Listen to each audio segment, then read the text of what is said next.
Reason people seem to believe that Central America is dirt cheap completely across the board, and I'm here to tell you that's not entirely true, as someone who has lived here now and been here 3 times and lived here for a week. In terms of the core idea of this video, if you're too lazy to watch it, the main idea is that labor is cheap, but goods like designer goods are similar and sometimes more expensive if they're imported. But I promise you I'll give you real numbers in terms of my actual experience of how much these things cost. There's a general rule in terms of how I can explain this to you. If it involves a human in the product or whatever you're buying, it's probably going to be cheap, right? If it's imported, branded or packaged, it's going to be similar price to the UK, if not more. And that sort of covers housing, taxis, restaurants and services. You save money because people's time here is cheaper, not because the actual product is cheaper to make or anything like that. And that explains why supermarkets don't feel super cheap.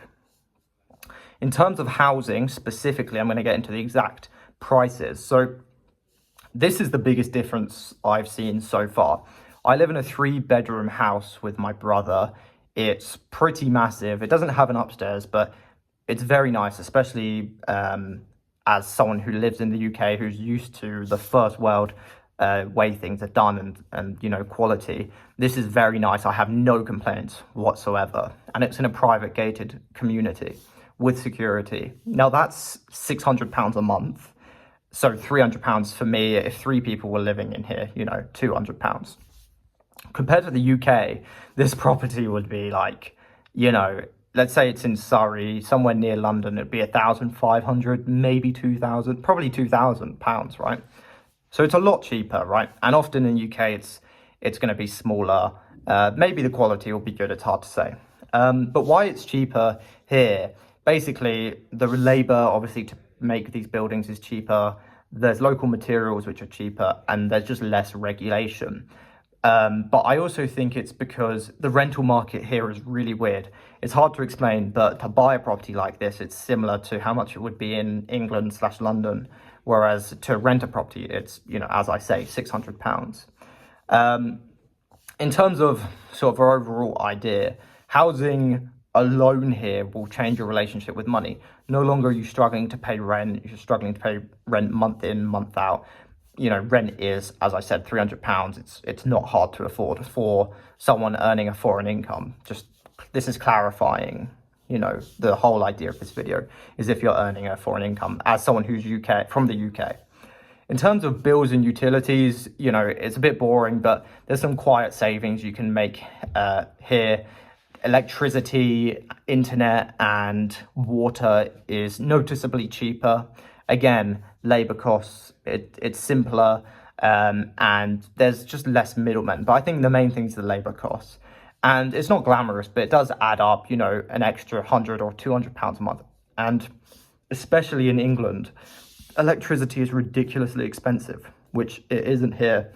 And you don't need central heating because it's hot all the time in Guatemala, Central America, where I'm at now. Transport is a really good example of how cheap labor is here. So it's just cheap as hell. You know, I took a bus from a 6-hour bus, and it was like £12. It had Wi-Fi. It was like just as good as anything in England, and it was fine, right? It was a shared bus, but it was a proper coach, you know, and that was cheap as anything. It was £12.50, right?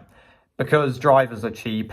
You know, I don't think they need insurance here, car insurance. That might have changed recently. I think there was some law, but and like admin costs are less. Compared to England, like a taxi here, you just take a taxi. You know, I always take a taxi to the city because I don't have a car, to the local city, that is. But in England, it's like, oh, you know, that's going to be, you know, 20 quid just to get home, you know, a 20-minute drive. Whereas here, you know, it's 5 or 7 quid, right? Not expensive. And it just changes how you feel day to day, how far you can live to the city, whether you need to buy a car or not. Eating out at restaurants, again, is a massive noticeable difference. And I think this increases your quality of life massively, because eating out is a fun thing to do and you get to taste different cuisines. So, I mean, if you live in England, you'll know that eating out is just ridiculous. Before I left, I think I paid £30 for fish and chips and a glass of wine, right, at a nice pub, right?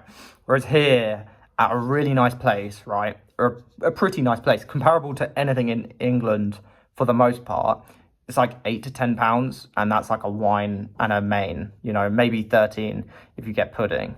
You could probably get 3 courses for £14, right? It's very cheap, and that's a really nice place, right? Again, it just goes back to cheap labor, cheap rent, cheap overheads for the restaurant to pay for, and cheap utilities. So it's not really a treat to eat out here. It's just like, oh yeah, I'm going to go eat out. Whereas in England, at least I know for me, especially if you want to save, like eating out is a treat. But there is one catch to this, and it's food shopping. Food shopping isn't actually cheaper here. Obviously, it does depend what you're buying, but for the most part, it's not cheaper here. I'm paying right now about £50 per week. Take into consideration, I eat like 3,000 calories a day, right? So quite a lot of calories. So about £50 a week. In the UK, I'd spend like 60 or 70, right? And just as a general idea, cheap products are the local sourced goods, and then anything imported is the same price or more expensive, right? Like for example, avocados. We bought like 8 avocados the other day. It was like £1, whereas in England, I'm pretty sure an avocado is like £1 in of itself, right? So it depends what you're buying, but I mean, don't move here to save money on groceries. That's sort of obvious, you know, but you'll save money everywhere else. But I mean, as a conclusion, Central America, it makes sense if you earn remotely in terms of saving money or having more disposable income. It makes more sense if you earn remotely, if you value your lifestyle over pure consumption, right? If you spend on experiences and not just stuff, you know, like clothes, etc. If your life is shopping, Amazon, and like materialistic things, the savings, they won't feel that dramatic, right? But if your money goes on people and experiences, you're going to save a lot. If it goes to stuff, not so much. But again, like this is just my experience. I'm curious to what some of you guys have experienced. Let me know in the comments and make sure to subscribe.